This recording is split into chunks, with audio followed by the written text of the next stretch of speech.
story of the kings and queens of England is more surprising than you might think. It's a fine drama, 1,000 years of tales of lust and betrayal, of heroism and cruelty, of mysteries, murders, tragedies, and triumphs. But there's more than that. For example, one of the most reliable chronicles describes how a king of England proposed adopting Islam as the national religion. This episode, the first of 6, includes that tale. It tells the story of the English crown from 1066 to 1216, from one French invader, William, to the next, Louis. Yes, Louis. Another surprise. A king of England who's pretty much disappeared from history. It's easier to say where the history of the English monarchy ends than where it begins. It ended on the 14th of October 1066, here at what became Battle Abbey on Senlac Hill near Hastings.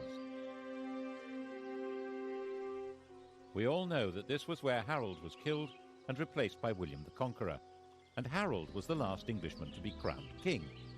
From then on, the sovereign would always be from a foreign family, right down to Queen Elizabeth II.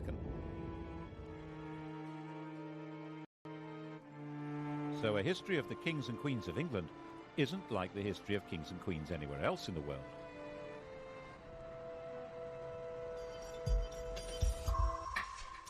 What happened here on that October day started a completely new history, which is why it's the one date in history that everybody knows. 1066. The story of that day was spelled out in a strip cartoon, Bayeux tapestry, probably stitched for William's brother Odo. Here's our hero's first appearance in the story. That's William, Duke of Normandy, about 37 years old in 1064. He's being told that Harold Godwinson, Earl of Wessex at the time, has been shipwrecked on the French coast. One of these guys is Godwinson. I think it's the chap with the handlebar moustache. He's about 6 years older than William and the most powerful man in England after King Edward. These are both pretty hard men, survivors in a very tough world.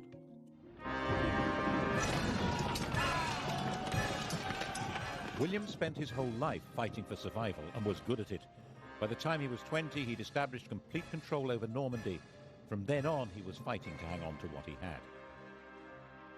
He got Harold to help him in one of those battles, capturing Mont Saint-Michel, becoming the next King of England. Which, as the tapestry very clearly shows, is not what happened.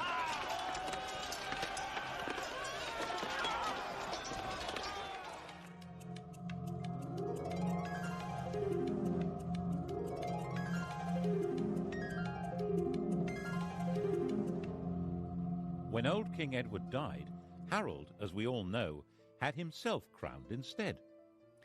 Actually, to be a bit more precise, he had himself elected king.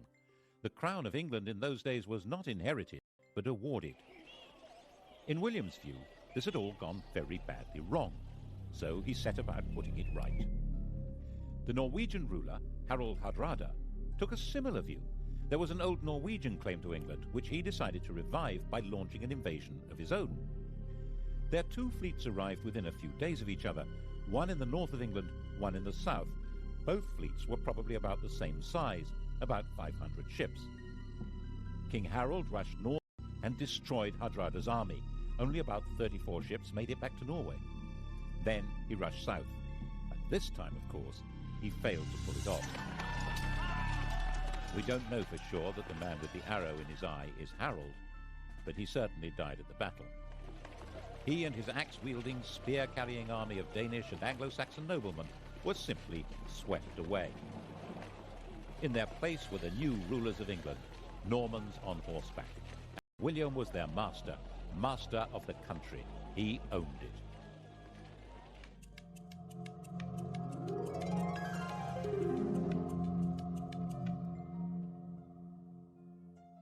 He was not an elected king. When he went to London to be crowned on Christmas Day, the population, thinking that was their duty now, tried to elect him. They acclaimed him with loud shouts. The Normans, not knowing what was going on, thought this was some kind of uprising. They rushed out of Westminster Abbey and burned London down. England had become a new kind of kingdom, one which was owned lock, stock and barrel by its king. The story we're telling through this series, the story of 1,000 years of English history, is the story of this alien conqueror and his successors to the throne. It's the story of how they changed England and changed with it, eventually turning into puppet rulers, symbols of power they cannot wield, and how in that transformation they survived through tides of revolution and republicanism, so that today, while they're not quite the only surviving royals in Europe, they alone still lay claim to majesty. Now, how did that happen? William's reign is really the story of a warrior lord taking all power into his hands. He confiscated all the privately owned land in the country. Its new occupiers were tenants of the king, bound to him. People of the north of England, with their Viking capital at York, were much more bound to Scandinavia than to Normandy. They refused to submit. He punished them by destroying all animals and all crops between York and Durham. According to the chronicles, he celebrated Christmas 1070 in the ruins of York.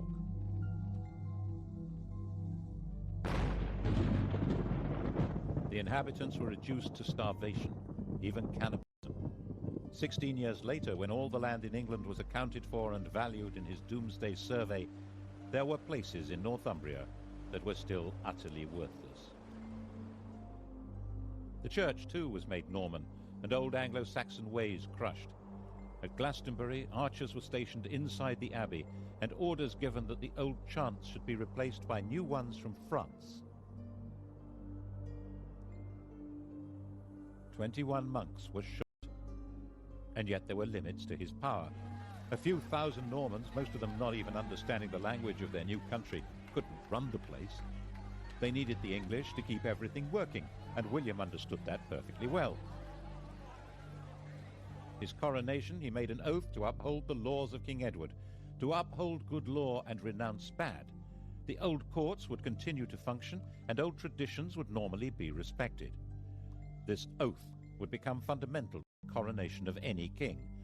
The question, though, would be who got to wear the crown? When William died, bloated and exhausted at the ripe age of 60, his attendants stripped his body and scattered. What mattered now was who would hold the land he'd conquered, and how. It had all been his, and it was he who decided. On his deathbed in Normandy, he handed out the spoils.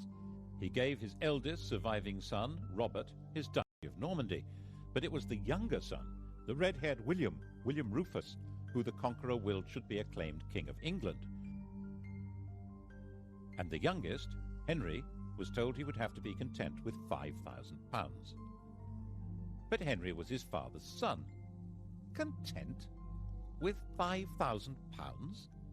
Was that likely?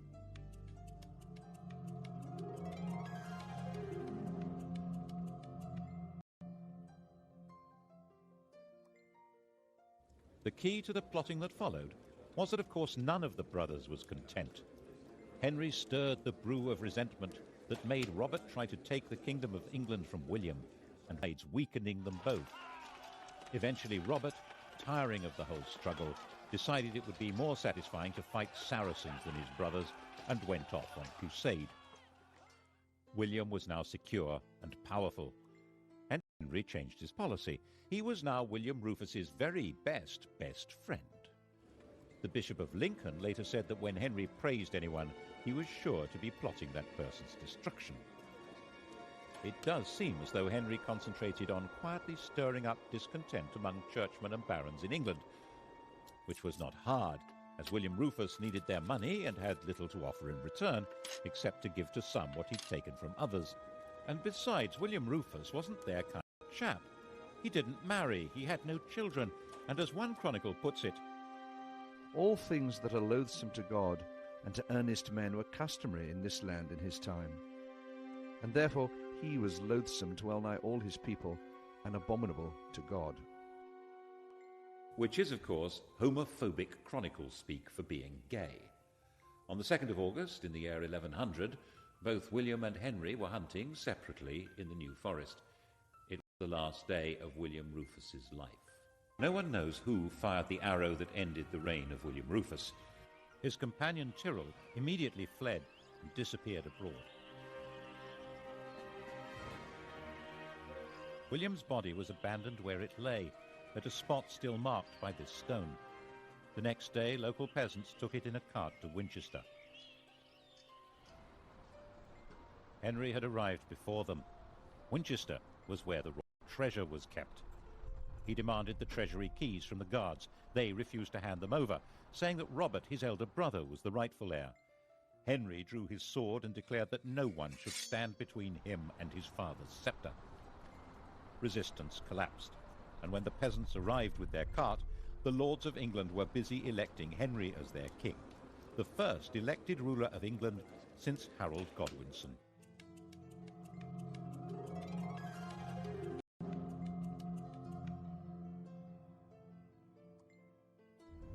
The Bishop of Winchester refused to give the corpse a Christian burial. Out of respect for his royal status, William Rufus was nevertheless interred under the cathedral tower, and when that collapsed a few years later, everyone said, "Told you so." Henry's coronation at Westminster was an attempt to ensure his authority to rule. He was 32 years old. His father had won the country by force of arms, and his barons backed him for rich rewards. But why would anyone want a king now? Alongside his sanctification by the church, he issued claims to treat their tenants as he treated them. He claimed that the crown changed his nature. He was no longer an ordinary human being. As the anointed king, he held special, divinely granted powers. His touch was supposed to cure scrofula, swollen neck glands from tuberculosis. This magic power, which became known as touching for the king's evil, was practiced by English monarchs for the next 700 years as proof of their divine authority. He also quite smartly understood that it was a good idea to promote new people to positions of power. Those who were already great barons didn't need a king, but men on the make would support him. By the time Robert was able to mount a challenge to Henry, it stood no chance. He agreed to recognize Henry as King of England in exchange for a pension. Of course, it didn't last. Henry ended up invading Normandy in 1106 and imprisoning his brother for the rest of his life. This is his tomb in Gloucester Cathedral. The question of who was entitled to succeed to the crown was still, when you came down to it, a matter of brute force. But Henry's victory had a profound symbolic meaning, because it changed the status of the English crown. Under his father, England had been a property seized and owned by the Duke of Normandy. Now, Normandy was a property seized and owned by the King of England. Henry was a naturally cheery person. Just after his coronation, he married Edith, the daughter of an English woman and of the King of Scotland, and he encouraged the Normans he was promoting to marry English women. The great barons regarded this with contempt and referred to their king and queen as Godric and Godiva, a style statement which roughly translates as Sid and Gladys. As sturdy warriors, they also didn't appreciate the fact that he was literate in 3 languages. His other nickname, Henri Beauclerc, means Henry the Swat. But those great barons were having their power undercut as Henry recruited his government officers and judges from the church. He supervised his kingdom by moving his court from one centre to another. It was a great travelling performance, like a circus, with no permanent home. He spent half his time in Normandy, but when he was away, the kingdom was run by a totally reliable civil servant, Roger, the Bishop of Salisbury, who was called the Justiciar. The idea of government by a system rather than by a man was beginning to take shape. He sent judges on their own tours of the country and enforced the laws harshly, which seems to have been quite popular according to the chroniclers. But his punishments were often based on the idea that people were guilty until proved innocent, and there was no time to do that. Were England's lanes really full of blinded and mutilated men muttering, "Firm but fair"? And he managed to keep the treasury well stocked with money, which meant he could buy loyalty when he needed to.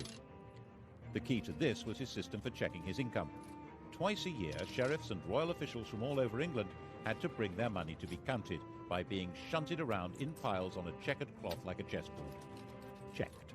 It was called the Exchequer. The system worked so well that the cabinet minister in charge of the nation's finances is still called the Chancellor of the Exchequer, and we still use paper chitties called cheques. By a combination of force and diplomacy, he controlled and to some extent colonised Wales. Relations with Scotland were fine. 3 of his wife's brothers became kings there. England was becoming a peaceful, stable and successful kingdom. Henry sent his young daughter Matilda to Germany to marry the Holy Roman Emperor, and in 1116 he held a great assembly at Salisbury where all the barons, nobles and bishops swore homage to his son William as his successor to the crown. In 1120, young William was a star, an enthusiastic warrior, a keen huntsman and the heir apparent. He'd been in Normandy with his father fighting the King of France, and the whole party was returning to England. William and his pals were travelling in a brand new ship, the White Ship.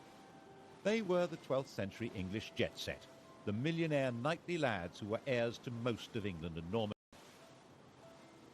Once they got on the ship, there was a terrific party. Alcohol was taken, and how? Soon it became really rowdy. The Hooray Henrys yelling at one another and throwing off a bunch of priests who'd come to bless the voyage. William's cousin, Stephen of Blois, had an upset stomach and he felt he needed a bit of peace and quiet, so he decided to go ashore and take a later ship. By the time they got to sea, it was already dark and the other ships were way ahead. The wind was light. William decided to catch up with the king and ordered the chaps to start rowing. The master was as drunk as anyone else, so they began to speed into the dark, 50 oars pushing this state-of-the-art longboat at a terrific lick. That was when they sailed straight into a rock and smashed the ship open.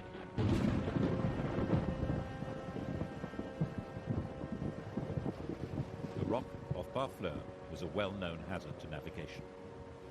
The cries of the drowning company were heard on shore and on the king's ship. Everyone thought the party was still in full swing. In fact, the future of England had just been destroyed in the equivalent of a drunken car crash.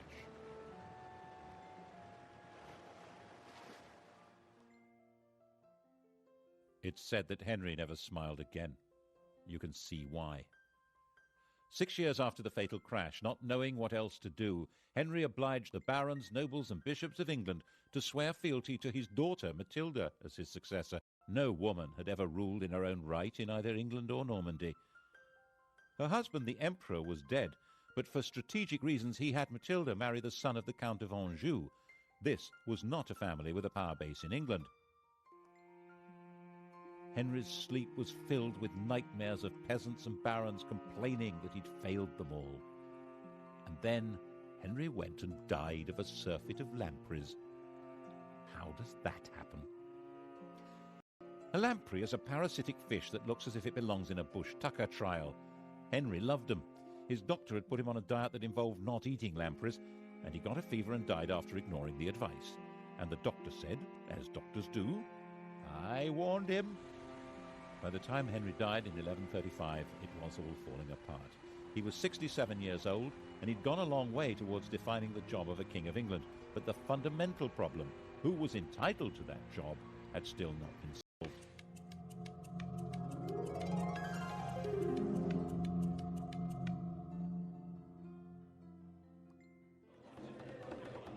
Matilda was in Anjou with her husband, and then up popped Stephen of Blois, who sailed from Normandy to England and claimed the crown.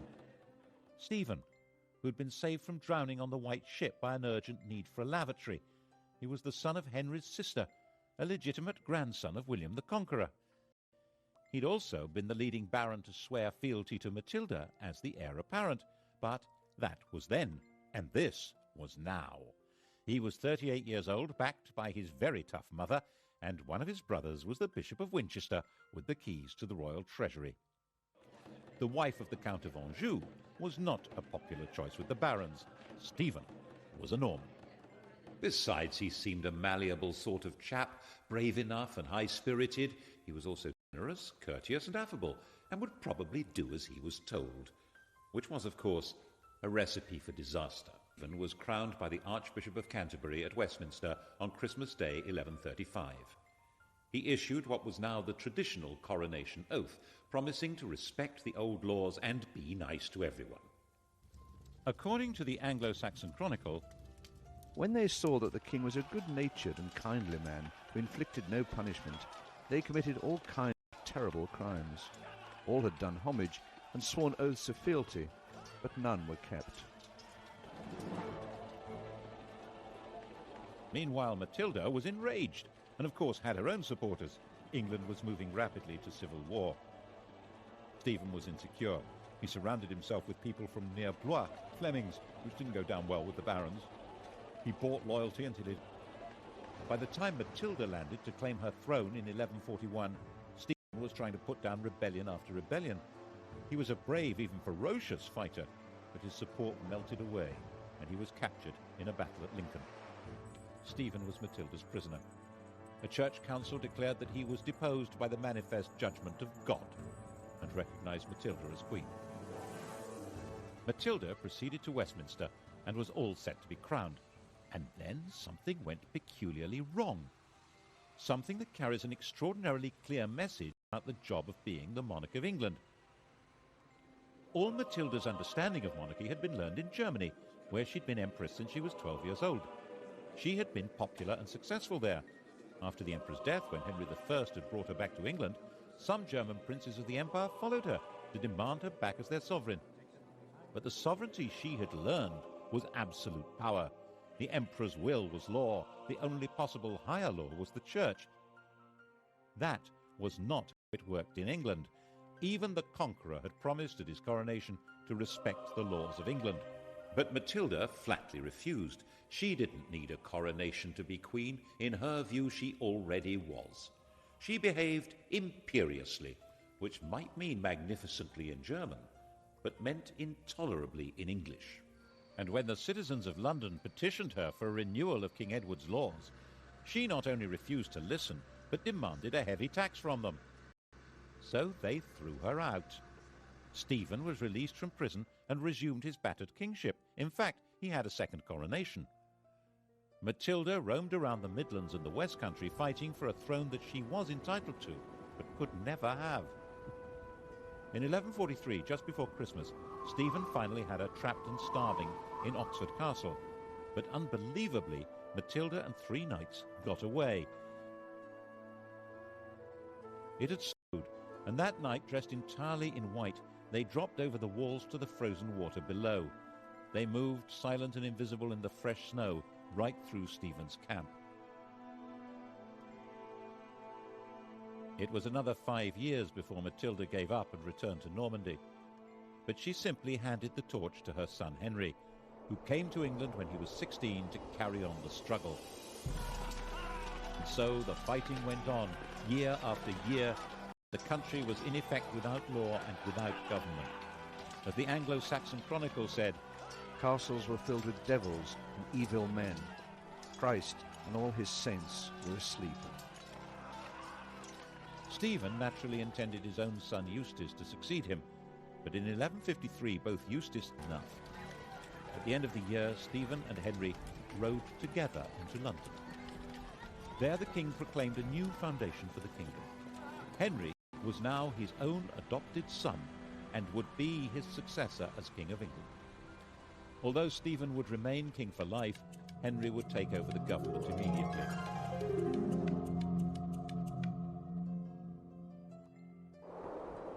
The next year, utterly worn out, King Stephen retired to his grave. On the 19th of December 1154, there was a double coronation in Westminster Abbey. The 21-year-old Henry II was crowned king, and his 33-year-old wife, Eleanor, was crowned queen consort. Eleanor, Duchess of Aquitaine, knew all about being a queen. When she was 15, orphaned and the richest damsel in France, she was married to the heir to the French throne, and a few days later the pair became King and Queen of France. The King of France was a saintly figure with perhaps a rather low sex drive. Eleanor came from a family of lordly troubadours, whose court was dedicated to interest and love affairs. She later said that she thought she'd married a man, but had married a monk. She had a series of affairs, including one with Matilda's husband, Geoffrey of Anjou. He, rather dashingly, wore a sprig of broom, Plantagenista, in his hat, so people called him Plantagenet. Eventually, all the Angevins, the whole family line, wore it on their crest. She then had an affair with Geoffrey's son, the attractive young Henry, a bright, well-educated athlete with vitality, intelligence, freckles, money. According to a contemporary chronicler, Henry's father had warned his son off her, saying that she'd been his lover, and she was the wife of Henry's overlord. Henry was Duke of Normandy. But Geoffrey died in 1151, and in 1152 Henry got Eleanor pregnant. Louis, who probably didn't know that detail, had their marriage annulled, and she married her toy boy. Of course, she did all she could to encourage his efforts to become King of England and make her a queen again. The coronation of 1154 must have been most satisfying for her. He didn't make his mother's mistake of claiming to be above the law. Instead, maintaining proper form, he issued a charter confirming all the liberties that were in force under his grandfather, Henry I. The combination of his lands and Eleanor's meant that this King of England ruled more than half of France, though as the vassal of the French king. It would have been too much for almost anyone. But Henry was a man of extraordinary restless energy, who travelled vigorously around his realms and would order his court to hit the road with no notice whatever. He got England up and running with astonishing speed. He had all newly built castles destroyed so that individualist government into ministries, with the Chancellor of the Exchequer playing the role we would now recognise as Prime Minister. The chap in question was the son of a London merchant. He was Henry's closest friend and colleague.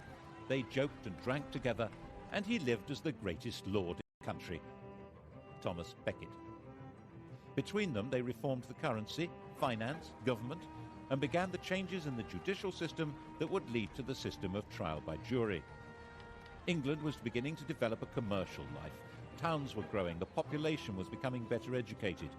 The new system for running royal courts asked groups of local people, often peasants, to report and decide the facts of the case. The system that had worked for the conqueror, allowing the people to run their own country, was at the heart of Henry's way of getting everything up and running again. Perhaps that was why he needed a Londoner at the heart of his government. The next stage in his reforms was to reduce the power of the church, which had become the only functioning judicial institution during the chaos of Stephen's wars. Anyone accused of a crime who could read a line of Latin was deemed to be a churchman. That made them immune from the royal court. They could only be judged and punished by the church. Of course, the church wouldn't agree to give up its privileges, so when the Archbishop of Canterbury died in 1162, it seemed a smart idea to install Thomas as the new archbishop.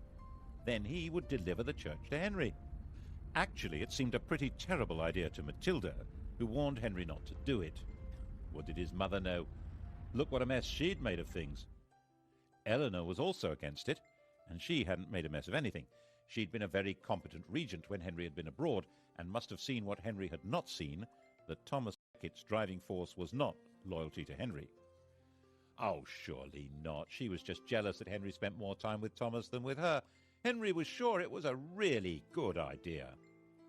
Of course, it was a really bad idea. Why did Becket become fanatically committed to the church as soon as he got the job? Why did he wear Hessian underwear with lice and lash his body? Why did he oppose the king's plans more fiercely than any other bishop? He ended up excommunicating the bishops of London and Salisbury and sacking the Archbishop of York for not opposing the king. He'd already acquired all the earthly power and wealth possible. Now he had a bigger ambition. He was arguing that the church must rule everyone, including the king. This was especially dangerous as Becket was hugely popular. Henry was given to rages, and the situation was bound to enrage him. Who will rid me of this turbulent priest? On the 29th of December 1170, 4 of Henry's loyal knights did, in the words of an eyewitness, the red of the blood mixed with the white of the brains, like white of the lily and the red of the rose. This was shocking. Henry had to distance himself from Becket's murder and win the hearts and minds of his subjects.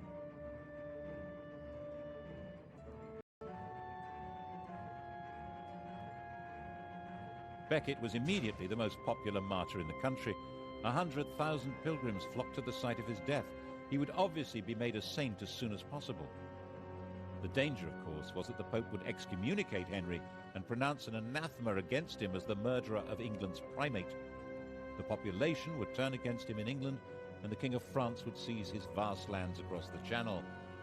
Henry immediately fasted, went into extravagant mourning, and then did penance, Prostrating himself before the Canterbury altar, he was publicly lashed by a monk. It worked. He saved his kingdom from the Pope. Saving it from Eleanor was much more difficult. Eleanor and Henry had drifted apart, partly because of his love affairs and partly because she feared that Henry's adventure with Becket threatened her own beloved Aquitaine. She had gone back there. She set up her own court, the Court of Love, and that was where she raised her sons as romantic warriors and plotted against him. Henry imprisoned her there for 16 years, but her plots continued unabated. She supported her older sons in rebellion against Henry, trying not only to ensure her control over her own lands, but to take over from him. The only one who remained loyal was John, the youngest. In 1189, the oldest surviving son, Richard, inflicted a major defeat on his father. Henry met Richard near the Loire to arrange peace terms, but when they publicly embraced, Henry quietly growled, "May the Lord spare me until I've taken vengeance on you." The second had been defeated in battle by his own eldest surviving son, Richard. Only one of his sons had remained loyal, the youngest, John. Back in his own chateau, Henry asked for all Richard's supporters to be read out. The first name on the list was John's. Henry was heartbroken. He died in delirium a few days later.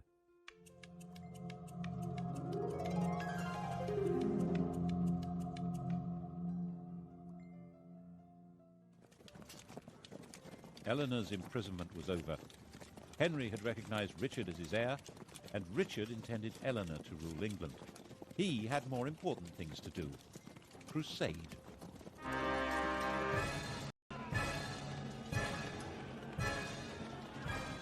Eleanor had been a feudal army, and now the Saracens had reconquered Jerusalem. Richard the Romantic, Richard the Lionheart, was a totally fearless warrior whose whole upbringing had been based on Eleanor's idea of chivalry. Poet and swordsman, Christian knight and tournament hero, a handsome and dashing leader of armies, Richard tried to live out the fantasy life of one of the heroes of Arthurian literature from the stories told and sung in the Court of Love. He came to London for his coronation, but only so that he could collect the funds to pay for his great crusade to recover Jerusalem from Saladin. He went off on his crusade, declaring that he would sell London if he could find a buyer. The crusade itself, the Third Crusade, was a sequence of great heroic and daring actions that completely failed to conquer Jerusalem, associated with bursts of extreme brutality.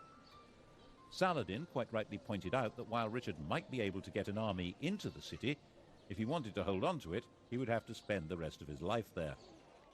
The two men never met, but they fascinated and respected each other.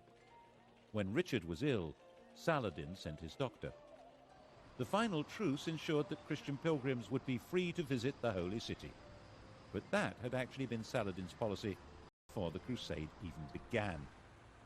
Richard typically decided to make the journey home in 1192 into an adventure, traveling alone and in disguise. That was how he got captured and ended up imprisoned by Duke Leopold of Austria, a man he'd repeatedly insulted during the crusade. The King of England had been found in an inn in Vienna, unconvincingly disguised as a kitchen knave. The ransom Leopold demanded was £100,000, about 8 years' income to the exchequer. Richard's recklessness was crippling for the kingdom and eventually fatal for him. As a storybook hero, he always seems to have expected a happy ending and would sometimes even forget to put on armor. That was how he got killed in the end, taking a stupid chance at an unimportant siege in 1199. A crossbow bolt wound became infected. While he was dying, the man who'd loosed the shot was captured and delivered to him, and Richard carried on behaving as though he was in a storybook, making a great gesture of releasing the man and giving him money. Richard had no heir. He named his brother, the 32-year-old John, as his successor. Richard, aged 41, died in his mother's arms, England's hero king, who detested the country and had spent 6 months of his reign there. And the man who'd killed him was rearrested and flayed alive.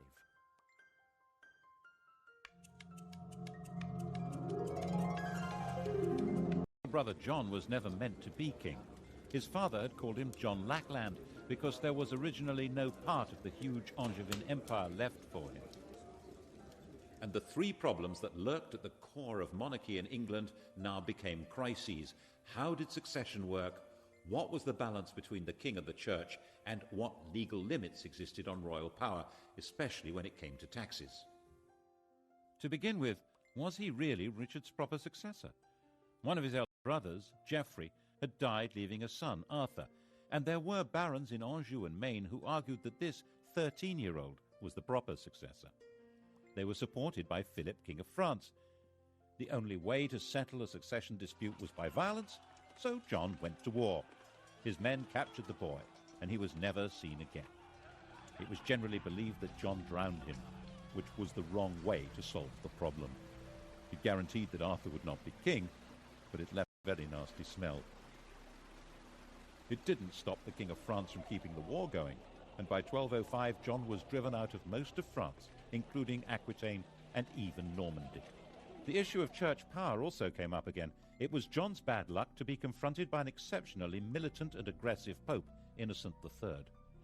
Innocent maintained that kings had to submit to popes. When the Archbishop of Canterbury died, Innocent announced that Stephen Langton, who happened to be English, was the new archbishop. John refused to accept the pope's man. Rome wouldn't give ground, and neither would John. In 1209, the Vatican excommunicated the King of England and his whole kingdom.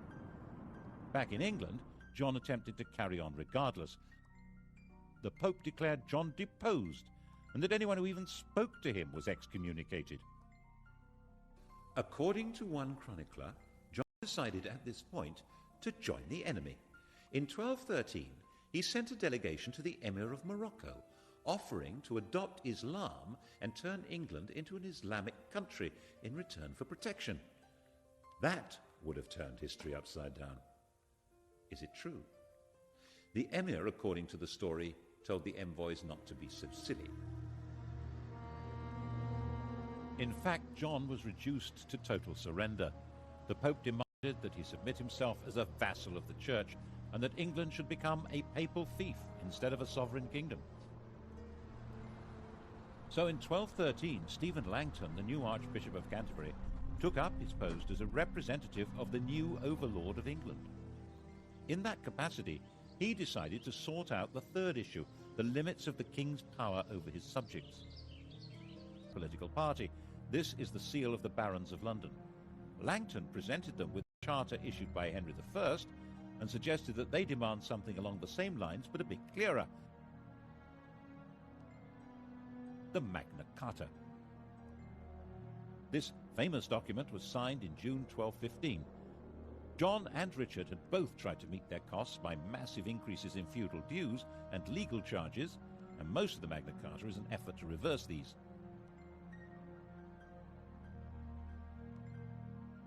But there are also other clauses that show that Langton and the barons thought that laws must bind the king himself as well as everyone else.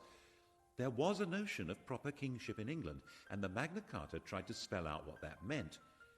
If Langton had not been an Englishman, the Magna Carta would probably have looked very different. And it was certainly incomprehensible to Pope Innocent, who saw it as a baffling and immoral limitation on the absolute power of the feudal Lord of England, who was, of course, himself. So Innocent issued a papal bull excommunicating anyone who stood by or tried to carry out Magna Carta, and Stephen Langton found himself suspended from his job and recalled to Rome. And John marched through England at the head of an army composed largely of foreign troops, crushing the barons and destroying their property.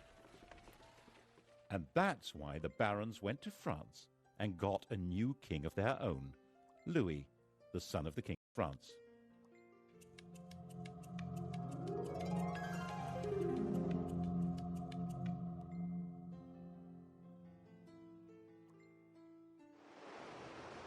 And so came the second French invasion of England in 1216.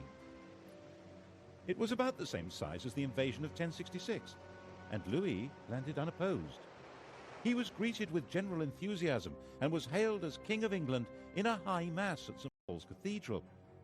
he set up his own government, and his army began its pursuit of John's dwindling forces. John was assembling an army to stage the great final battle, and was travelling along the seashore from Lynn to Lincolnshire. A miscalculation of the tide was all he needed.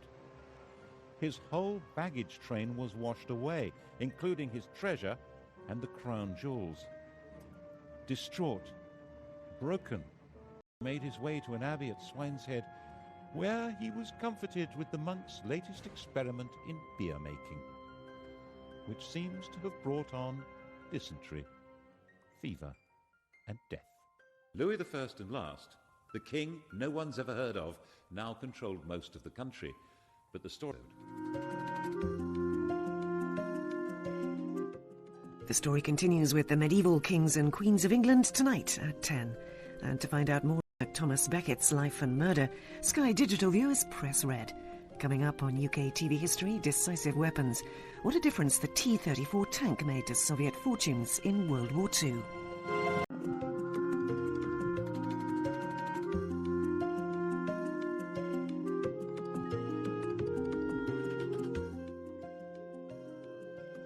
The story of the kings and queens of England is more surprising than you might think.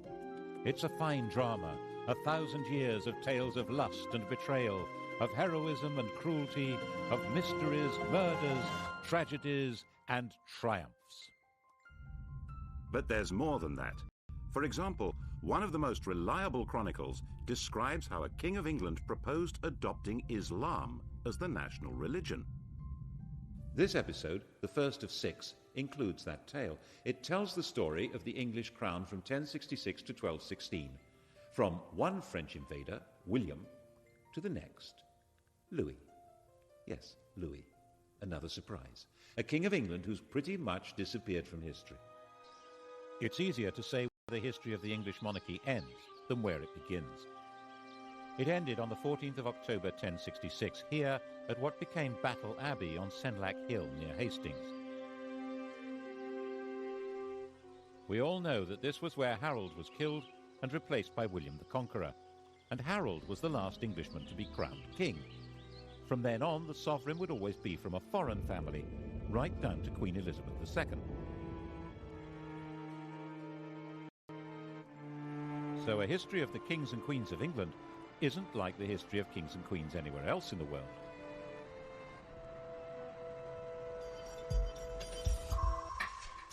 What happened here on that October day started a completely new history, which is why it's the one date in history that everybody knows. 1066.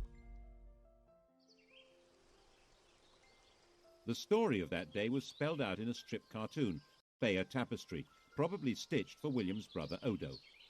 Here's our hero's first appearance in the story. That's William, Duke of Normandy, about 37 years old in 1064. He's being told that Harold Godwinson, Earl of Wessex at the time, has been shipwrecked on the French coast. One of these guys is Godwinson. I think it's the chap with the handlebar moustache. He's about 6 years older than William and the most powerful man in England after King Edward. These are both pretty hard men, survivors in a very tough world.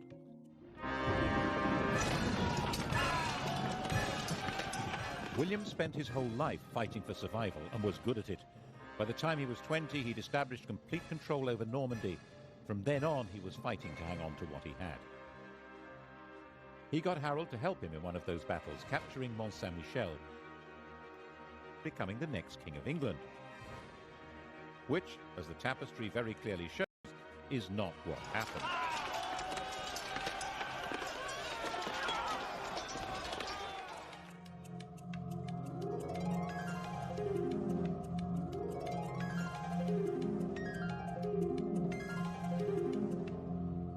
When old King Edward died, Harold, as we all know, had himself crowned instead. Actually, to be a bit more precise, he had himself elected king.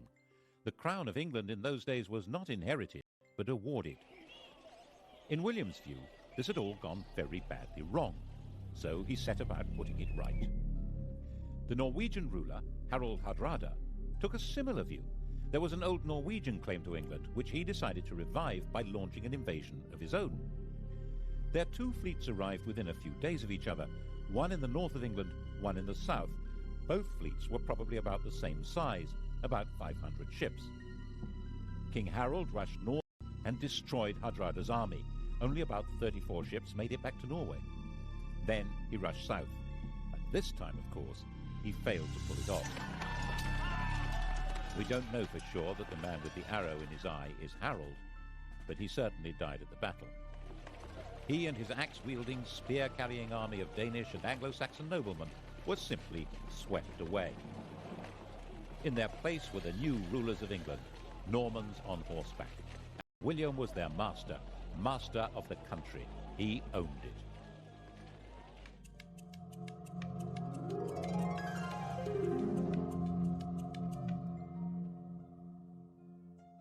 He was not an elected king.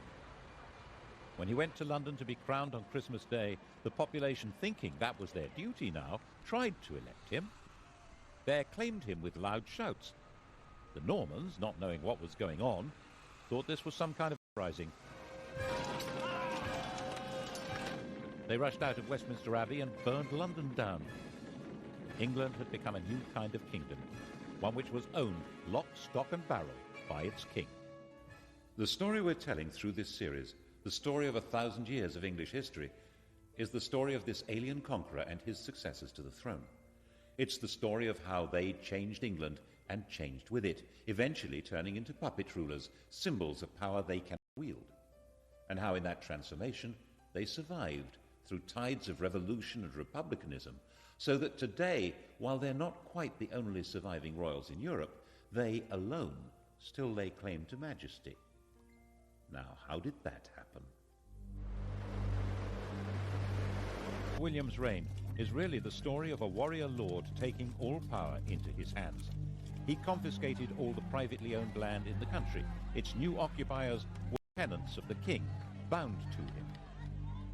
People of the north of England, with their Viking capital at York, were much more bound to Scandinavia than to Normandy. They refused to submit. He punished them by destroying all animals and all crops between York and Durham. According to the chronicles, he celebrated Christmas 1070 in the ruins of York.